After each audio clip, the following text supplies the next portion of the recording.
Assalamualaikum warahmatullahi wabarakatuh.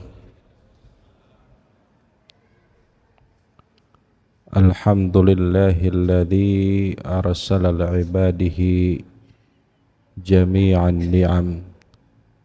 Wassalatu wassalamu ala sayyidina wa maulana Muhammadin khairil anam wa ala alihi wa ashabihi wa man tabi'ahum bi ihsanin ala marriz zaman. Ashhadu an la ilaha illallah wahdahu la syarika lah wa ashhadu anna Muhammadan abduhu wa rasuluhu alladzi la nabiyya ba'dah. Qala Allah ta'ala fi kitabihil karim wa huwa asdaqul qailin.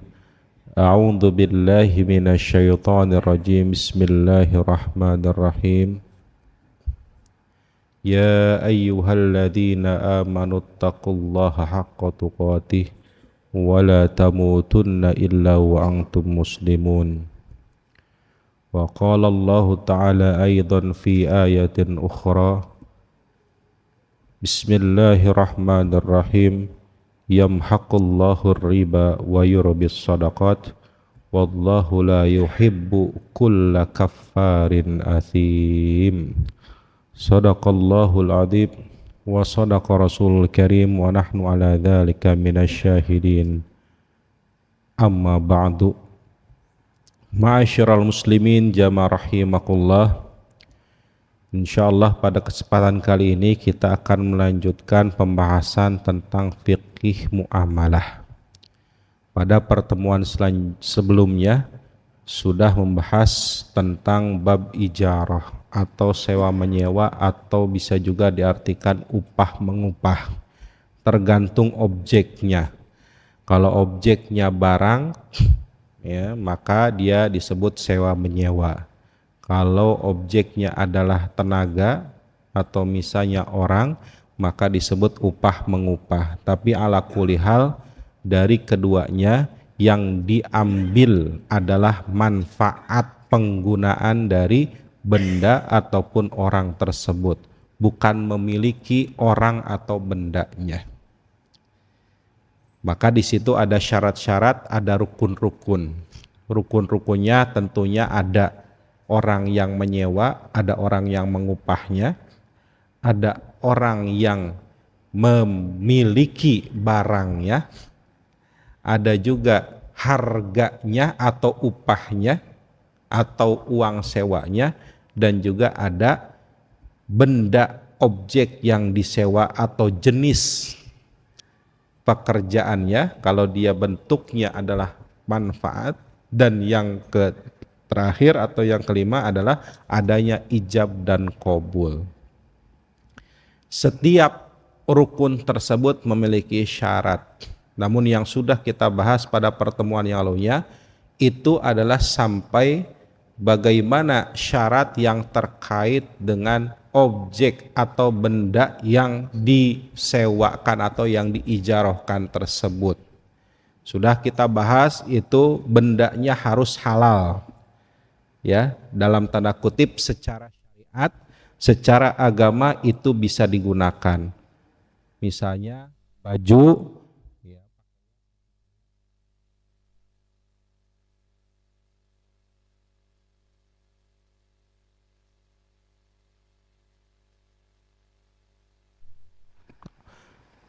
pakaian misalnya, atau kendaraan dan lain sebagainya. Maka tidak boleh menyewa barang yang haram.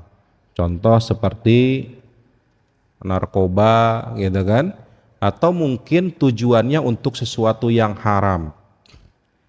Punya rumah, punya toko, punya ruko, tapi disewakan.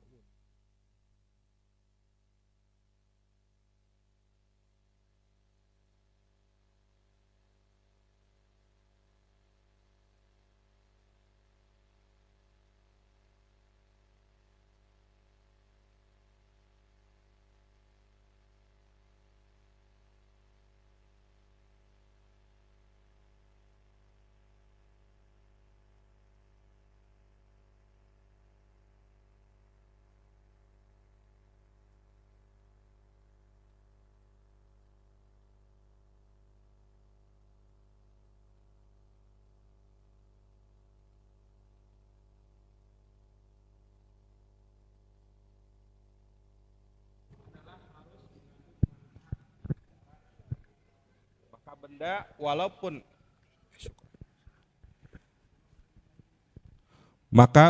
walaupun misalnya halal tapi tidak memberikan manfaat, maka tidak diperkenankan secara syariat untuk disewakan.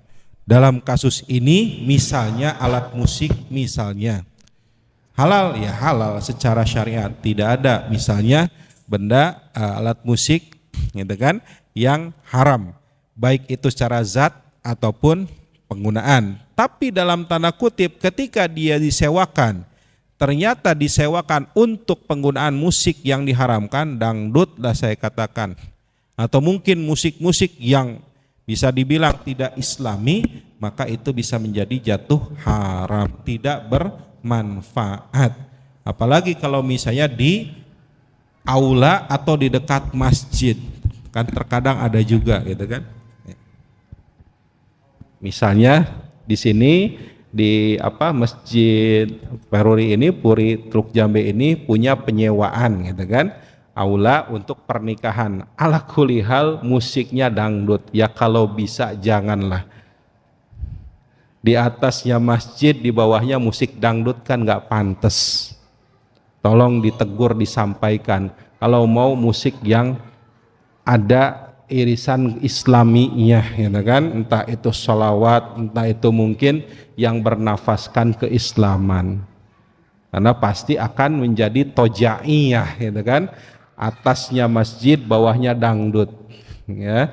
Nah itu adalah walaupun sekali lagi halal tetapi dalam tanda kutip tidak memberikan manfaat ya. Kemudian barangnya ataupun objeknya itu harus sesuatu yang dapat diserah terimakan. Maka tidak bisa misalnya ketika saya mau ngontrak sebuah rumah, ternyata rumahnya udah hampir ambruk. Gimana mau diserah terimakan? Kita yang mau nyewanya aja takut. Mungkin kena angin puting beliung atau mungkin hujan sedikit saja mungkin sudah ambruk. Kita kan jadi nggak bisa mengambil manfaat daripada benda tersebut, tidak bisa diserah terimakan. Ya, maka syarat yang berikutnya adalah harus bisa diserah terimakan. Nah hadirin ma'asyiral muslimin jamaah rahimakumullah. Nah, mengenai hal tersebut kita akan lanjutkan pembahasan bagaimana misalnya terkait dengan benda tersebut dengan upahnya. Pernah saya sampaikan dalam masalah ijarah ini, ujroh atau upah itu harus ditentukan. Jadi tidak bisa, Pak saya kerja di Bapak, terus gajinya gimana? Ya terserah saya, nggak bisa.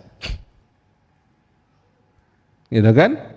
Atau ada tukang bangunan misalnya, atau ada di masjid misalnya menyewa cleaning service atau office boy. Karena mungkin masjid, jadi dia bilangnya si pegawai ini terserah Bapak lah, gimana aja, saya mah ikhlas. Berarti itu bukan ijarah namanya. Kalau gitu jatuhnya akad yang lain. Kalau sudah bilang gitu si pekerja, berarti mau dikasih 100.000, mau dikasih 200.000, mau dikasih 1 juta harus nerima. Gak bisa dia, dasar Masjid Peruri mah, saya kerja jadi cleaning service digaji cuma 100.000. Lah kamu sendiri yang bilang terserah Bapak. Salah. Tapi harus dipastikan saya kerja jadi cleaning service di Masjid Peruri, Pak saya minta gaji misalnya 1,5 juta 1 bulan. Jelas itu ujroh ya. Jadi upahnya itu ataupun harganya itu harus ditentukan dalam fikih muamalah terkait dengan akad ijarah. Tidak bisa terserah saya atau tidak disebutkan, harus pasti. Ya. Nah itu yang harus kita ketahui. Jadi kalau Bapak misalnya mau bekerja di tempat lain, ya ditanya oleh misalnya HRD, ya saya mengikuti, misalnya ketika di interview saya terserah Bapak saja, ya sudah, berarti kalau digaji 50.000 jangan nolak. Kan? Nah, masalahnya 50.000 secara hitung-hitungan matematika bisa nggak hidup untuk 1 bulan? Ya kan? Rasa-rasanya mungkin itu sesuatu yang berat gitu kan, kecuali memang dia sudah punya usaha lain, itu beda lagi ya. Nah, terkait dengan ujroh ini timbul permasalahan. Masalahnya apa? Contohnya apabila si pengontrak atau si yang memberi upah ini, si pemilik barang, gitu kan, atau si pemilik pekerjaan ini, ya, misalnya adalah tadi Masjid Peruri menyewa atau meng-hire seorang cleaning service. Bagaimana kalau ujrohnya tersebut ternyata tidak bisa dibayarkan? Kondisinya misalnya Masjid Perurinya lagi kasnya kosong, tidak ada kas sama sekali untuk bayar upah. Ini contoh saja. Lalu apa yang harus dilakukan? Boleh nggak misalnya minta jaminan, gitu kan? Si pekerjanya ini, cleaning service-nya ini, udah kalau gitu saya minta jaminan aja dari Masjid Peruri, karena saya belum dibayar nih 1 bulan misalnya. Apakah boleh kita mengambil jaminan terhadap hal tersebut? Atau misalnya tidak berbentuk tenaga tapi berbentuk barang. Masjid Peruri misalnya contoh mengamanahkan kepada seseorang misalnya untuk merancang karpet. Nah ya, karpet. Tolong bikinkan kami karpet. Speknya udah deal seperti ini. Ternyata di tengah jalan setelah selesai barang, Masjid Peruri tidak bisa membayar karpet tersebut. Gitu kan? Apakah karpetnya boleh saya tahan? Gitu kan? Ataukah tetap harus diserahkan karena beberapa kondisi tadi, ya, karena saya belum dibayar upah saya, ujroh saya. Nah ya, nah maka dalam hal ini inilah yang insya Allah akan kita bahas. Kalau ujroh tadi, upah tadi, pembayaran tadi, ibarat kata tidak bisa ditunaikan oleh si pemiliknya, ya. Saya bacakan dulu teksnya. Idza kana adaul ujrati iltizaman yufriduhu aqdal ijarah ala atikil mustajir wa huwa rabbul amal fi ijaratil ashkhas fa inna syari qad manahal amila awil ajira ba'dad dammanat allati tu'awinhu fil husul ala hadhil ujrah.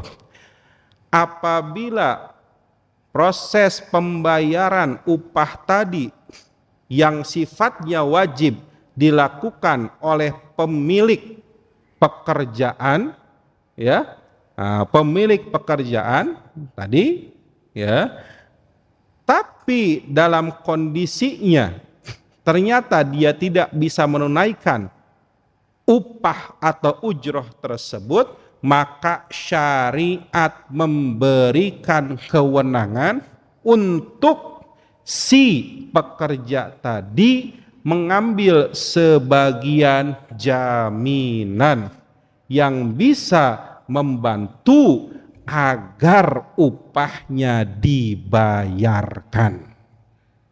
Jadi boleh, Pak, ya, pada dasarnya mengambil jaminan barang, ya, untuk supaya nanti upahnya itu dibayarkan, ya.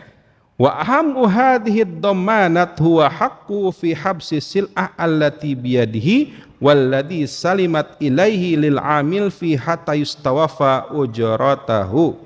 Begitupun hal ini ditahan jaminannya itu sampai dia menerima upahnya.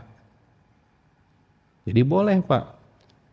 Ya, makanya kan sekarang kalau kita lihat mungkin ada kontraktor kerjasama sama Pemda atau mungkin kerjasama sama developer dan lain sebagainya, ternyata belum dibayar-bayar. Maka dalam hal ini pada dasarnya, misalnya contoh ya Pak ya, ada kontraktor kerjasama sama Pemda, contoh buat jalan, tuh jalan, perbaikan jalan. Qadarullah Pemda nggak bisa bayar. Pada dasarnya boleh syariat atau fikih memberikan kewenangan si kontraktor ini untuk mengambil jaminan dari pihak Pemda. Mana bayaran saya? Maka bukan merupakan hal yang dilarang pada dasarnya ketika ada kasus kontraktor memblokir jalan karena tidak dibayar oleh Pemda. Boleh nggak? Boleh.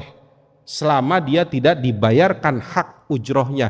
Padahal pekerjaannya sudah lunas, sudah selesai. Boleh pada dasarnya. Ya. Jadi bukan hal yang secara syariat itu dibolehkan.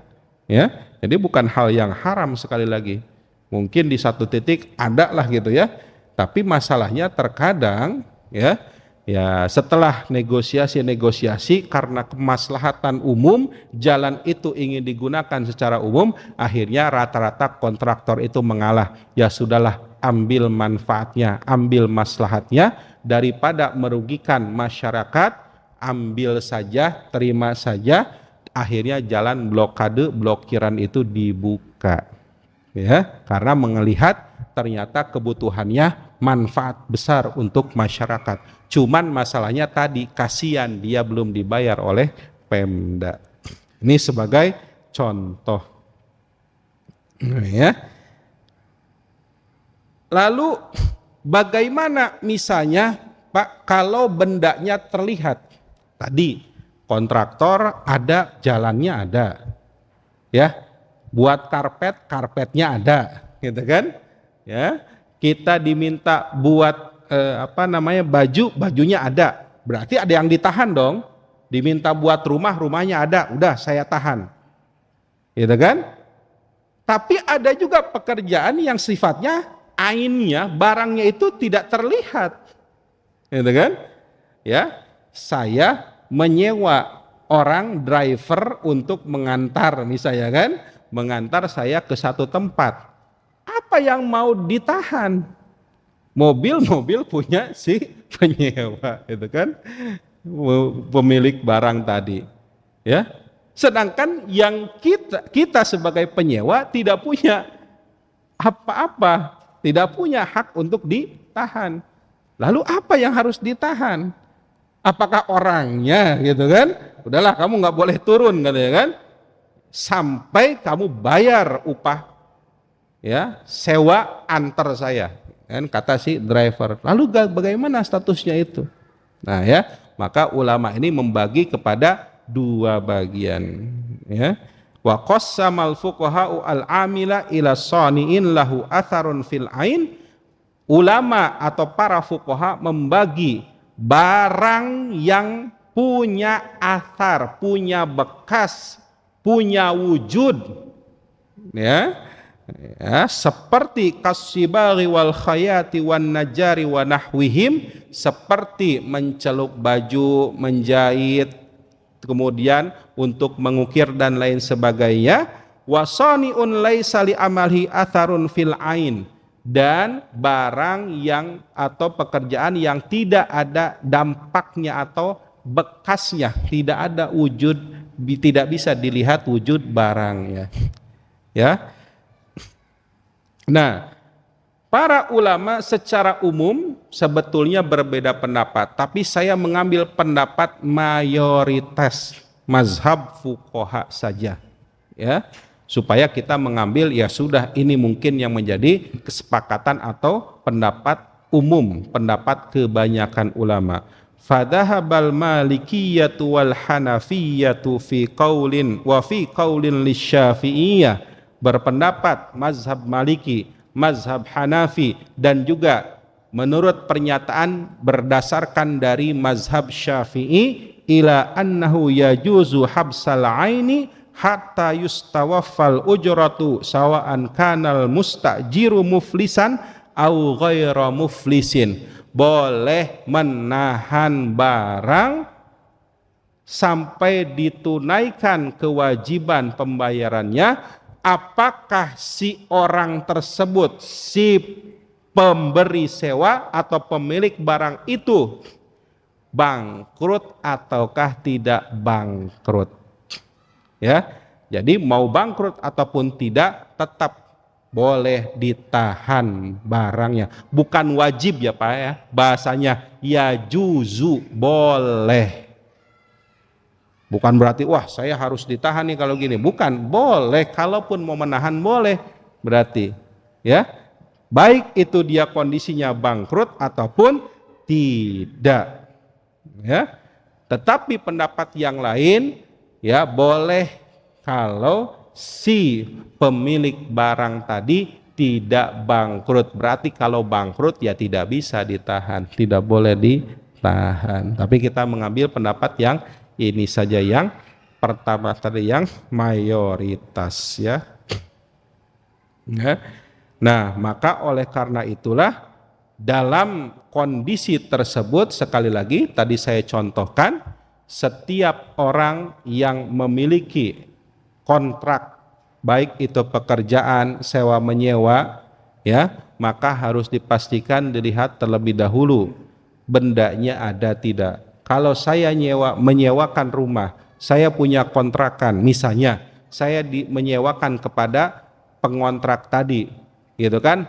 Qadarullah pengontrak tadi tidak mampu bayar. Kondisi yang kedua kan. Lalu apa yang harus saya lakukan, Ustadz? Boleh meminta jaminan kepada si pengontrak tadi sampai dia mampu membayar uang kontrakannya. Jaminannya apa Ustadz? Apakah harus sama? Tidak harus sama nilainya, Pak. Misalnya uang kontrakan yang belum bisa dia bayar adalah 1 juta rupiah. Ternyata dia cuma punya handphone yang nilainya 500.000 rupiah kalau dikira-kirakan, gitu kan? Maka kita boleh meminta jaminan HP tersebut meskipun nilainya tidak sama, baik itu lebih kecil ataukah lebih besar. HP tersebut sebagai jaminan saja, doman saja, ditahan tapi tidak boleh dijual. Ya, sampai si orang tadi, si penyewa tadi memberikan upah atau uang sewanya. Jadi intinya gitu Pak, boleh pada dasarnya ya. Wah ya, makanya kan banyak mungkin kalau di sini ada yang kontraktor atau mungkin ada yang biasa dalam dunia developer dan lain sebagainya, sering meminta jaminan ya. Pada dasarnya doman itu atau jaminan tadi boleh dimintakan kepada si pemberi pekerjaan ya. Biasanya di setiap kontrak itu suka ada pemberi soal klaim ya, tentang atau klausul tentang jaminan. Biasanya ya, sepengetahuan saya itu hal yang sifatnya boleh, walaupun nilainya tadi saya katakan boleh lebih besar, boleh lebih rendah, ataukah boleh sama nilainya. Hadirin ma'asyiral muslimin jamaah rahimakumullah, itu mungkin pertanyaan atau mungkin pembahasan terkait boleh nggak tadi mengambil jaminan jika uang upah atau pembayaran sewanya tadi tidak dapat ditunaikan. Wallahu a'lam bishawab. Demikianlah kajian yang telah disampaikan oleh guru kita yang membahas tentang ujroh atau sewa, manakala ada di salah satunya yang tidak bisa menunaikan, sehingga itu bisa diambil dengan cara jaminan. Barangkali masih Anda yang perlu dipertanyakan, dipersilakan kepada jemaah.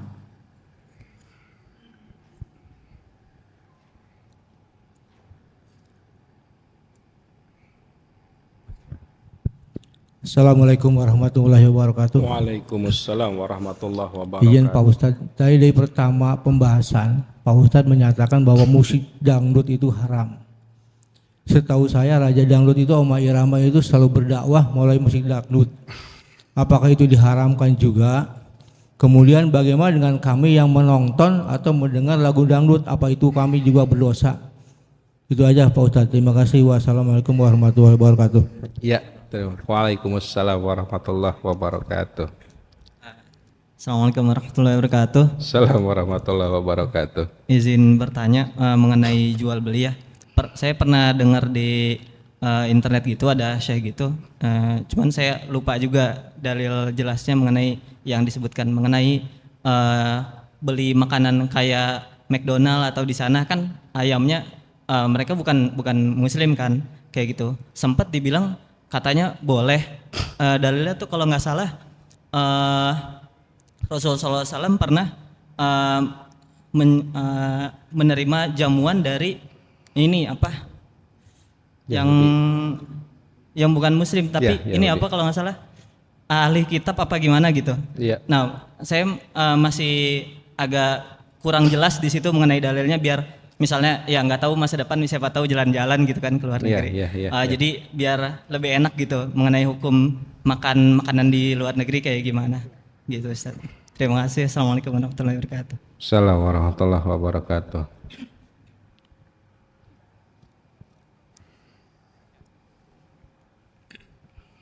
Ya, Assalamualaikum warahmatullahi wabarakatuh. Assalamualaikum warahmatullahi. Terkait muamalah Ustadz, terkait jaminan pada saat kita menjaminkan motor atau mobil. Yang pertama perawatannya itu masuk siapa? Yang kedua boleh nggak kalau si pemberi jaminan itu, Pak boleh nggak saya pinjam motornya atau mobilnya saya pakai walaupun dia membolehkan gitu, maksudnya secara fikih seperti apa, boleh apa enggak, apa tetap nggak boleh? Iya. Ya itu aja dari saya, terima kasih. Assalamualaikum warahmatullahi wabarakatuh. Assalamualaikum warahmatullahi wabarakatuh. Ya. Oh, lanjut 3 dulu kayak Bismillahirrahmanirrahim. Bagaimana Pak Haji Roma Irama yang senantiasa bernyanyi dangdut sudah puluhan tahun gitu kan? Bahkan mungkin usianya sekarang sudah 80 tahun. Dari usia 20 tahun beliau sudah malang melintang lah dunia perdangdutan ini kan. Bahkan ada lagu-lagunya yang religi seperti lagu Ibu Judi gitu kan dan lain sebagainya. Ya, pada dasarnya terlepas dari beliau malang melintang dan lain sebagainya, ya semoga mungkin sekali lagi Rabbuna yahdihi, semoga Allah memberikan petunjuk pada beliau. Tetap pada dasarnya ala kulli hal terlepas dari bisa dibilang ya beliau yang menyajikan sebagian ada lagu religi, tapi kalau kita perhatikan baik-baik dominasinya tetap lagu percintaan, lagu Ani lah, lagu apa lagi ya, saya nggak terlalu hafal sih karena jarang mendengar juga gitu kan. Kalau yang sering lagu dangdut mungkin tahu. Jadi kalaupun mau dipresentasikan tetap banyak lagu yang bukan religinya dibandingkan lagu yang religinya. Tapi ala kulihar terlepas itu semua pada dasarnya ya, kalau kita lihat ya, memang para ulama sendiri berbeda pendapat tentang masalah musik ini. Ya, dalam tanda kutip, kalaupun ada yang membolehkan, tetapi membolehkannya itu dalam koridor-koridor tertentu. Liriknya misalnya, ya misalnya saya kutip misalnya Syekh Ali Jum'ah, beliau berfatwa membolehkan, tapi dalam tanda kutip ada koridor-koridor khusus. Pertama, tidak boleh dinyanyikan oleh wanita mutlak. Ya, tidak boleh dinyanyikan oleh wanita. 2, tidak boleh membuka aurat, jelas, tetap Pak. 3, liriknya tidak boleh menimbulkan syahwat ataupun menuju kepada sesuatu yang diharamkan. Ada dobitnya atau ada doabitnya, ada batasan-batasannya kalaupun para ulama membolehkan. Ya. Yang keempat, ketika penyajiannya tidak boleh bercampur antara laki-laki dan perempuan. Kalaupun dibolehkan, Mbak. Kalaupun ada ulama yang membolehkan. Ya. Yang kelima, salah satunya adalah musik yang diperdengarkan tidak mengganggu orang lain yang mendengarkan.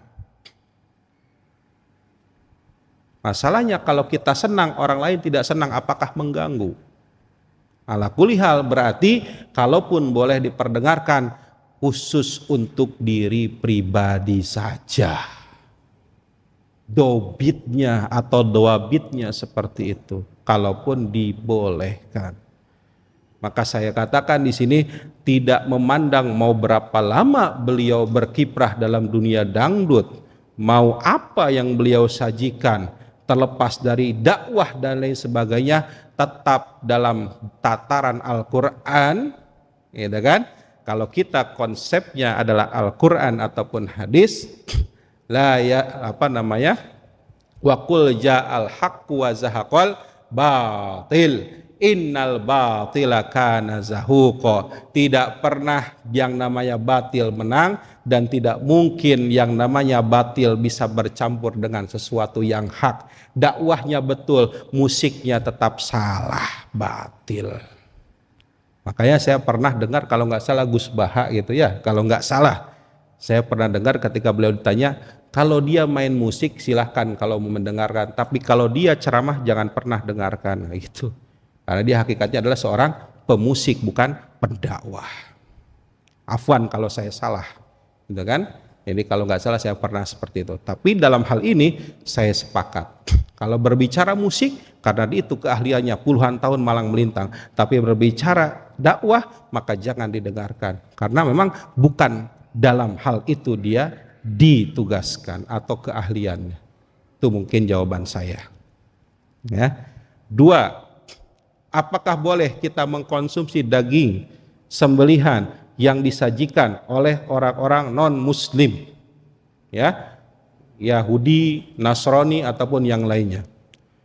Pada dasar dalam ayat Al-Quran dalam surat An-Nisa, wa ta'amul ladzina utul kitaba hillul lakum wa ta'amukum hillul lahum. Makanan orang ahlul kitab halal bagi kalian dan makanan kalian halal bagi mereka. Artinya ketika Nabi Muhammad SAW diundang oleh ahlul kitab Yahudi tadi, walaupun di situnya memang sudah disisipkan racun, tetap beliau memakan karena ayat ini pada dasarnya membolehkan kita mengkonsumsi makanan dari ahlul kitab sembelihan tadi, ya, selama dia memang konsuminya atau penyajiannya dengan sesuatu yang halal, tidak bercampur dengan hal-hal yang haram. Masalahnya gini Pak, di Arab itu ya, saya pengalaman dan juga qadarullah kemarin baru pulang dari umroh, makanan Arab itu tidak banyak bumbu seperti di Indonesia. Daging cukup direbus, kasih garam, selesai. Kalaupun dibakar, digoreng pun kurang lebih sama. Minyak pakai minyak samin namanya Pak, tidak pakai minyak kelapa sawit karena kelapa sawit tidak ada di sana. Ya kan? Ya. Nah, itu bedanya. Sehingga karena pakai minyak samin ada rasa seperti asin-asin, gitu kan? Tidak ada bumbu seperti Indonesia. Ayam jadi rendang bisa, jadi semur bisa, ayam kecap bisa dan lain sebagainya. Ya, artinya ada bumbu campuran yang dikhawatirkan dalam bumbu campurannya itu mengandung sesuatu yang haram. Itu Pak. Tapi pada dasarnya boleh mengkonsumsi, tapi sebaiknya kalaupun mau makan baca dulu Bismillahi Allahu Akbar. Halalkan ayam ataupun sembelihan ini ya Allah, gitu kan, selesai.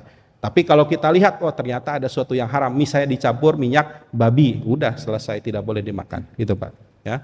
Itu mungkin jawabannya. Yang tadi ketiga, jaminan boleh nggak kita gunakan? Siapa nanti yang merawatnya? Biaya perawatan ya itu ditanggung oleh pemilik barang. Tuh Pak ya. Jadi lahu ghurmuhu wa alaihi ghunmuh. Dia menanggung upah pemeliharaannya, tapi dia juga mengambil hasil dari barang tersebut. Emang bisa hasil? Lah, kalau yang dijaminkan misalnya pohon, ternyata dia berbuah, maka buahnya milik pemilik pohon tadi. Lalu bagaimana perawatannya? Ya dia juga yang nanggung. Pohon tersebut harus diairin sama dia, dikasih pupuk sama dia, dirawat pokoknya sama dia. Maka kita tidak punya hak untuk mengambil mangga tadi. Ya, kecuali kita bilang dulu kepada si pemilik pohon, walaupun dalam kondisi dijaminkan. Boleh nggak Ustadz kita menggunakan dalam konteks minjem? Boleh, asalkan berdasarkan izin daripada si pemilik barang. Bagaimana kalau ternyata yang dijaminkan itu motor? Ternyata saya sebagai penerima jaminan menggunakannya untuk ngojek, lalu mendapatkan hasilnya untuk si pemilik motor, Pak. Bukan untuk kita, loh capek-capek ngojek, kok dia yang dapat? Lah salah sendiri, kenapa ente pakai ngojek? Kan itu bukan barang kita, itu kan sekedar jaminan. Jaminan itu hanya konsepnya habsus sil'a, menahan barang tersebut supaya hutang kita dibayar. Itu saja konsepnya, Pak, bukan untuk memanfaatkannya. Ya, wallahu alam bissawab.